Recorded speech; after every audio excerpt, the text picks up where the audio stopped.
Welcome to Warpod, a podcast brought to you by SaferWorld, asking experts from around the world about the impact of security policy on contemporary conflict.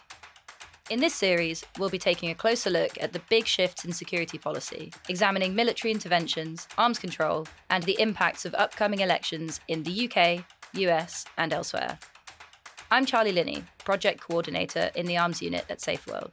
And I'm Lewis Brooks, UK Policy and Advocacy Advisor at SaferWorld. To start the series, we're going to take a step back and look at the trends shaping contemporary security policy, what's changed and what hasn't, and the challenges of different approaches. To help us do this, we've interviewed two experts who bring different perspectives to the table.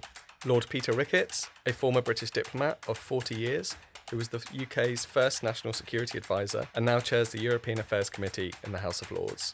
And we also spoke to Nargis Kassenova, Senior Fellow and Director of the Programme on Central Asia at the Davis Centre for Russian and Eurasian Studies at Harvard University.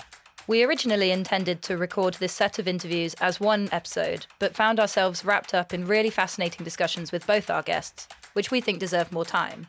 So we've split this conversation into two parts. In episode 1, our guests identified the Russian invasion of Ukraine as a key moment driving security trends.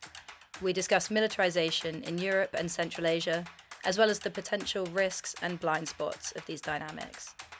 In episode 2, we look at the wider patterns of geopolitical competition and alliances, and we discuss some unreliable approach to partnerships. So Charlie, before we turn to our guests, we need to acknowledge that it's 2024. A lot has happened in terms of security dynamics globally since our last episode of Warpod. Huge topic. Where do we start?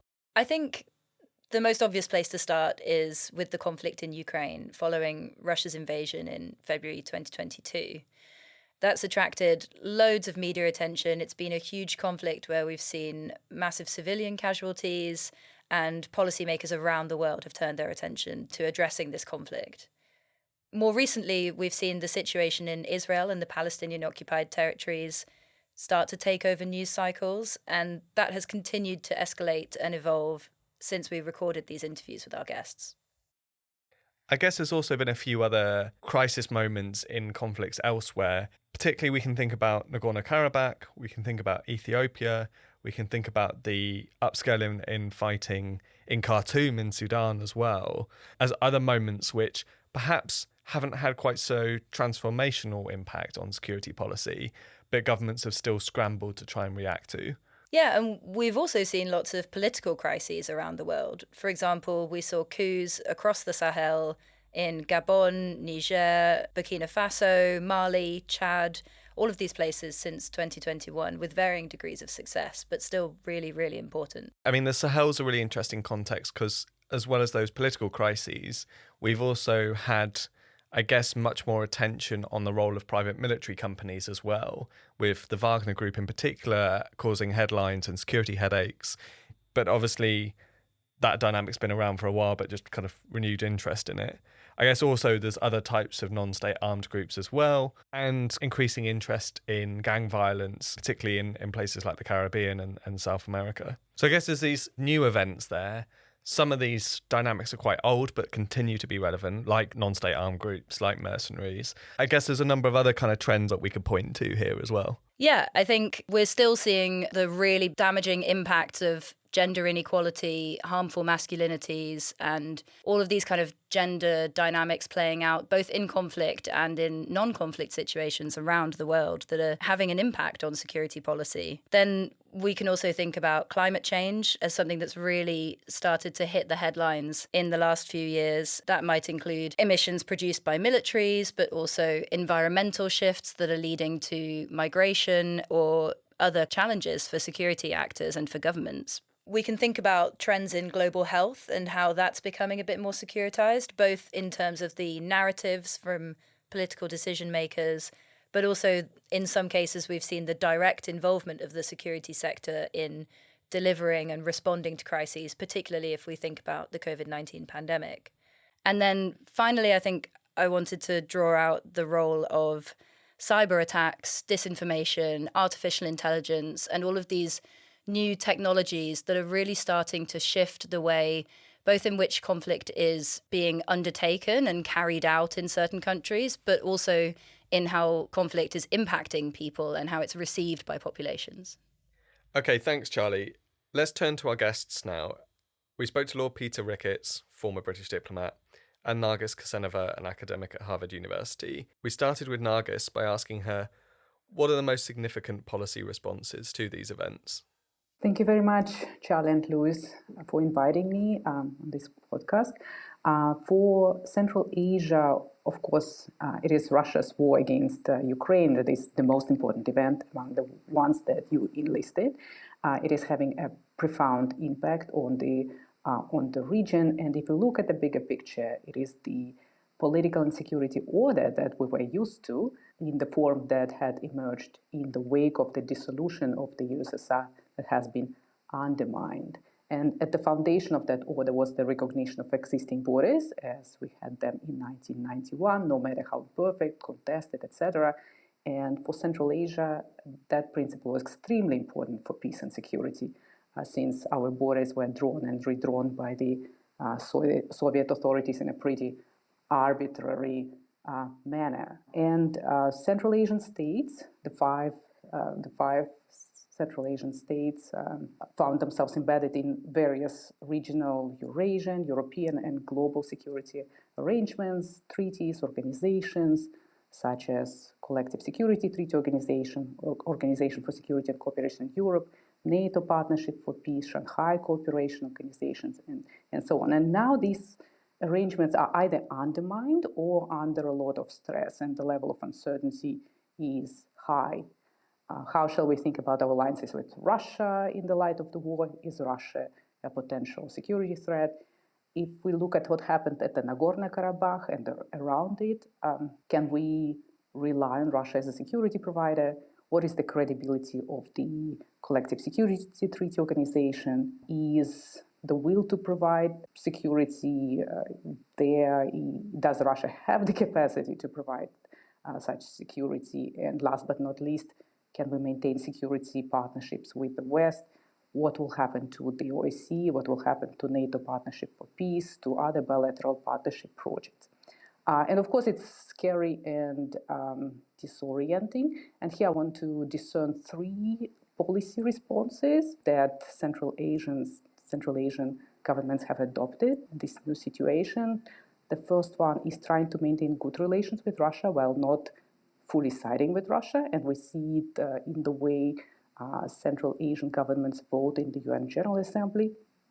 Second is deepening relations with other actors such as China, Turkey, EU, US, the Gulf countries, and we're also diversifying transport routes and so on.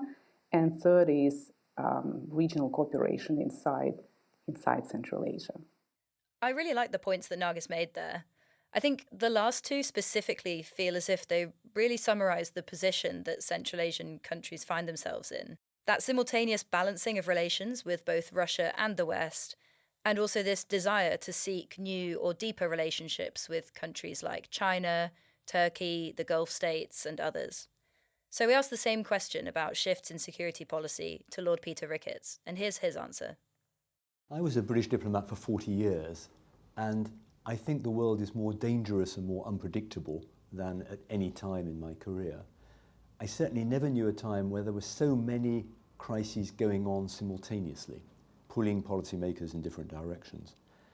And for us in Europe, the war in Ukraine has been a massive upheaval. I think it's actually the most intense fighting in Europe since 1945. And you can see the impact that has had on all the security actors. It's brought America back to European security in a way it hasn't been for many years, reinforcing American troops in Europe, a much more active diplomatic engagement in supporting Ukraine as well.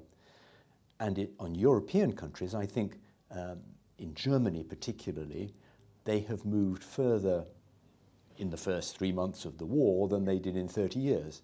In looking at Germany as not just an economic superpower and a soft power player in the world, but having to face up to the fact that they need to develop their security and their defense power. Europe has been weaned off dependence on Russian gas, which is another strategic upheaval actually accomplished very quickly. NATO is now larger and more united than I ever known it. I first started working in NATO in 1978. And so the Western security structures have responded effectively to this massive upheaval. The question is, how long can that be sustained? Is it durable? And will it lead to shift in European thinking about security that will outlast the Ukraine war? Charlie, Peter has mentioned the huge transformation in Germany's security outlook there. Are there any specific components of that you want to tease out? Yeah, I think we've seen Germany really, for example, increasing its defence spending over the last few years and also starting to play a slightly harder role than it used to in its arms export policy, both in terms of how it approaches European joint manufacturing and exporting and also from its own national export perspective. And I think that's really interesting and definitely something within Europe that has been noticed as a definite shift. I think the other thing I'd like to draw on that Peter mentioned in his segment there was about this question that he ended on of how long can this be sustained and is it durable? And that for me is really the big question on people's minds when they're thinking about security policy in Europe and these kind of trends towards increased militarization. So we asked him to go into a bit more detail on that. I think there are some quite complex trends at work. The Ukraine war brings the security focus in Europe back to Europe. NATO is back to its original purpose, which is territorial defense in Europe and ensuring deterrence against Russian aggression. Of course, also since the Cold War, most European countries took a massive peace dividend and actually cut their defense spending very sharply and the readiness of their armies. We've found now that we need to be rebuilding that. And so we're in a period both of defence coming home to our own continent and also having to step back up to a higher level of defence spending, both for resilience for our own armed forces and also to help Ukraine in the future. So those two things I think are quite powerful. This shift to a European focus on European security is not risk-free, and it's here that Peter starts to turn to the risks of this big uplift in defence spending. I think there's a big question about how long European commitment to rearmament, to increasing defence spending, giving it higher relative priority in national budgets, how long that will last beyond the war in Ukraine. Ukraine, after all, is a very exceptional war for European countries, right on our doorsteps, incredibly intensive, huge loss of life, cities smashed to pieces.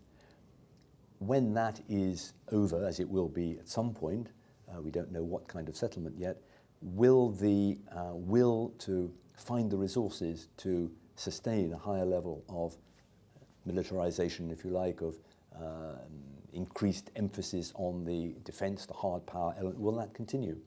I don't know the answer to that because there will always be many, many competing pressures for national budgets. And so I think for Europe in particular, less for America, there is a real question, have we past a turning point? Are we going back to a permanent basis of higher defense spending, larger armed forces, larger stockpiles of weapons, in which case what are we going to cut from national budgets to achieve that? And how are we going to adapt to the lessons of the Ukraine war in terms of military, which is actually that a lot of rather cheaper things like drones are probably more effective than a few very, very expensive latest generation fighter jets. There's an awful lot that Western countries have to absorb.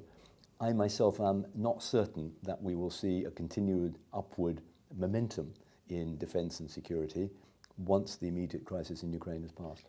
So we discussed this increasing trend of military build-up in Europe with Nargis as well.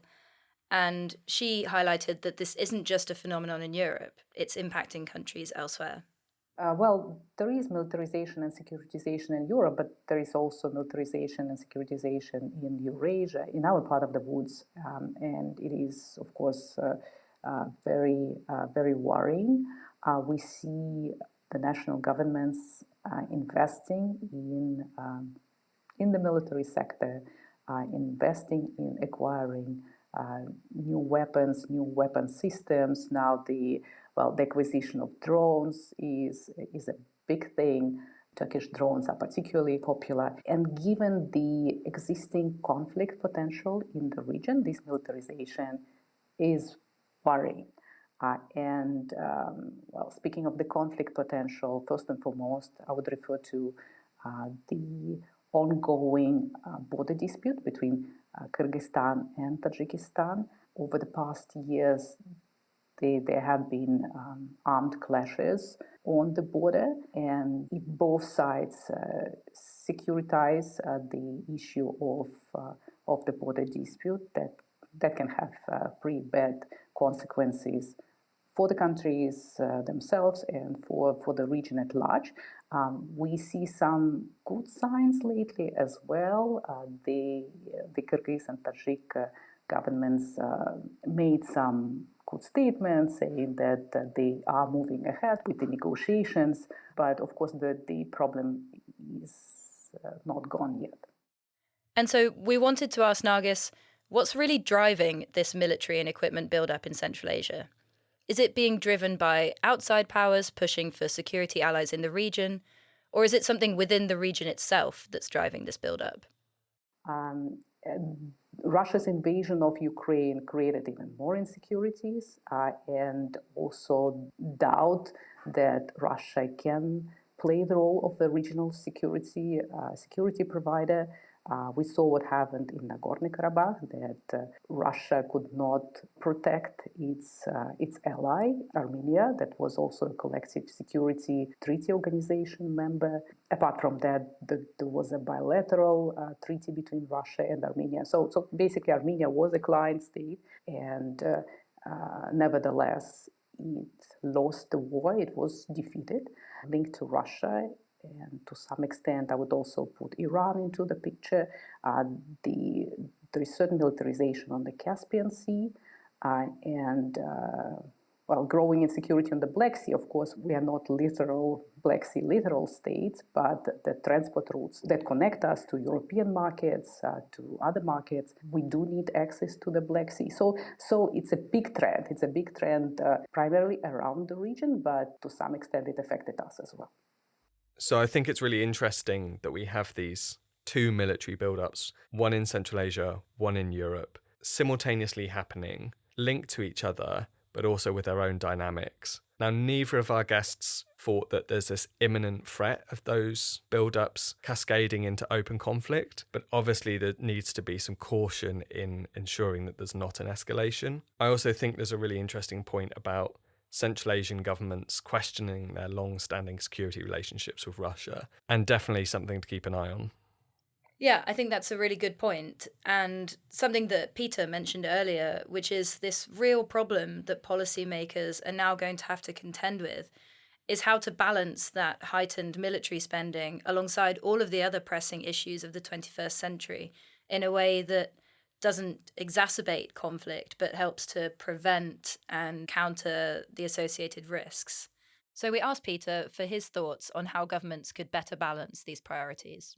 Military operations don't achieve political objectives. For that, you need a plan that follows military action and that can deliver stability and reconstruction, all the needs of conflict countries.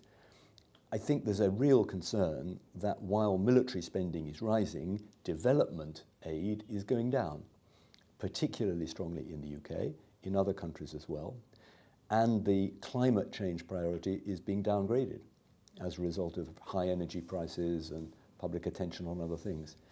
So I think that by addressing the direct military threats that are right in front of us, we risk neglecting the investment in development work, in climate finance to enable poorer countries to adjust and adapt to the requirements of lower carbon economies, global health, I think all of those risk suffering as governments scramble to spend enough on defence, as well as all the other domestic priorities.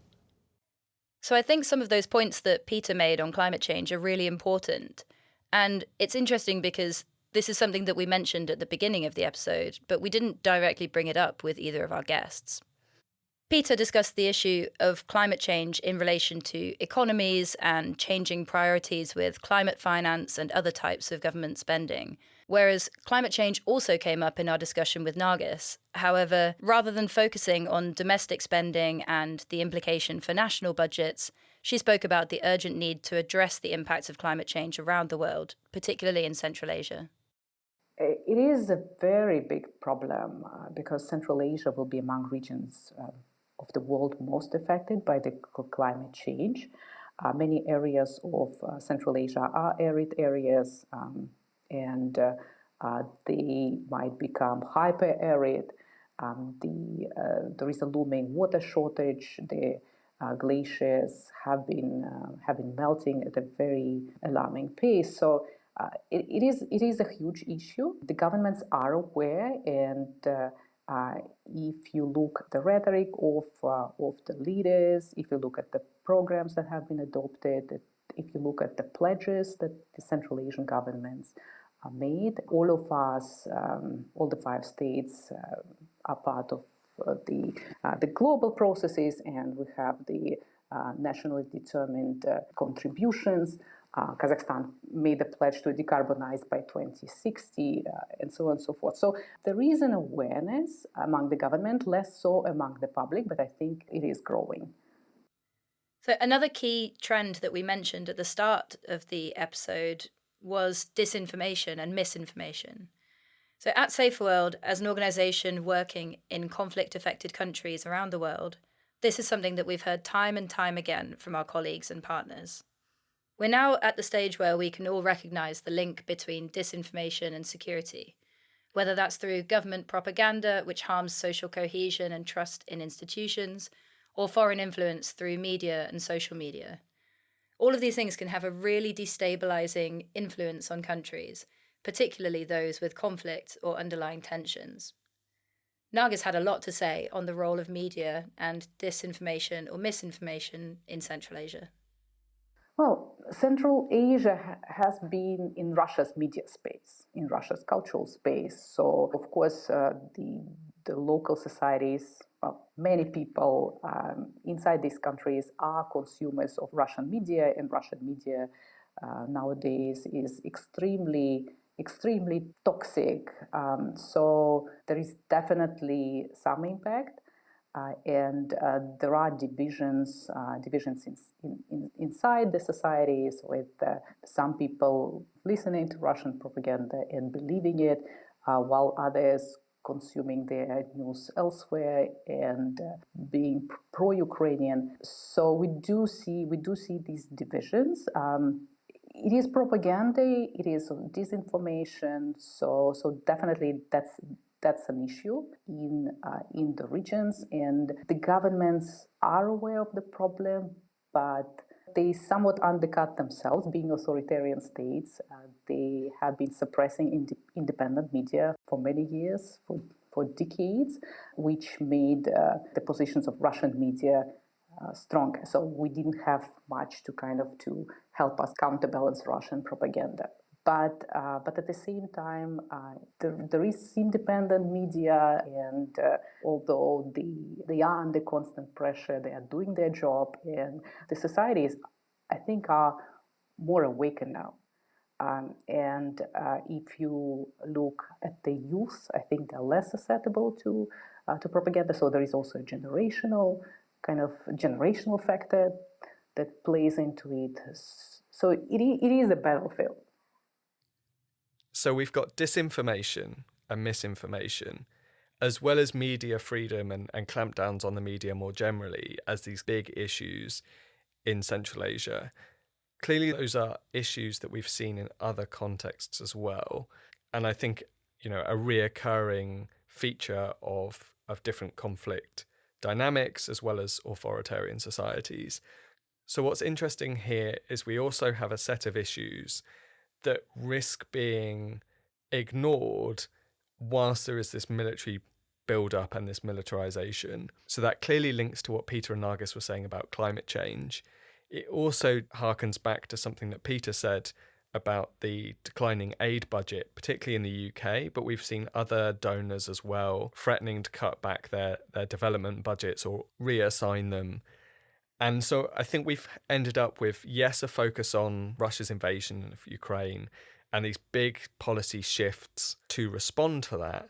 But we've also seen an undercurrent of other dynamics that are changing and possibly that risk being overshadowed to the detriment of global security. Charlie, as we think back about this episode, is there anything else that struck you in the conversation that's come up? Well, I think it's not a surprise that there's been a lot of focus on Russia's invasion of Ukraine. I think if we look at the security policy landscape at the moment, it's easy to see why Western policymakers and analysts and experts have placed such an emphasis on that conflict. It spurred a lot of change and rapid change in Western policymaking. And of course, the conflict in Ukraine is still relevant, but as the situation in Israel and the Palestinian occupied territories continues to escalate, we're seeing policymakers being pulled in different directions in terms of their attention. But I think this episode has started to reveal a few blind spots. For example, as you said, the climate change and also the issue of disinformation and misinformation. I think these are some of the points that I'm keen to delve deeper into in episode 2. Some of these broader points, like other conflicts around the world, for example, the Sahel. I think it will also be good to pick up on some of the points that our guests started to make about partnerships. So, for example, we heard about Russia's role as a security guarantor and how that's changing since the invasion of Ukraine. Nargis also mentioned the role of Turkey, China, and the Gulf states in the Middle East as countries that are starting to step up and fill that security vacuum. Yeah, I can't wait to delve into those areas as well, Charlie. For me, as you know, I'm a massive UK policy and advocacy nerd, so I'm really intrigued to understand how the UK and US elections in 2024 are going to impact some of the security policy trends that we've discussed so far. And luckily, we asked Peter and Nargis about this, which will feature in episode 2 as well. That's all we've got time for today. Catch the rest of the interviews in the next episode. Warpod from Safer World. This series was produced by Andy O'Connor and supported by the Joseph Rowntree Charitable Trust. You can listen to all previous episodes and catch up on the latest releases wherever you get your podcasts by searching for and following Warpod. You can also find us on X, formerly known as Twitter, @war_pod and @saferworld. And to find out more about our work, visit saferworld-global.org.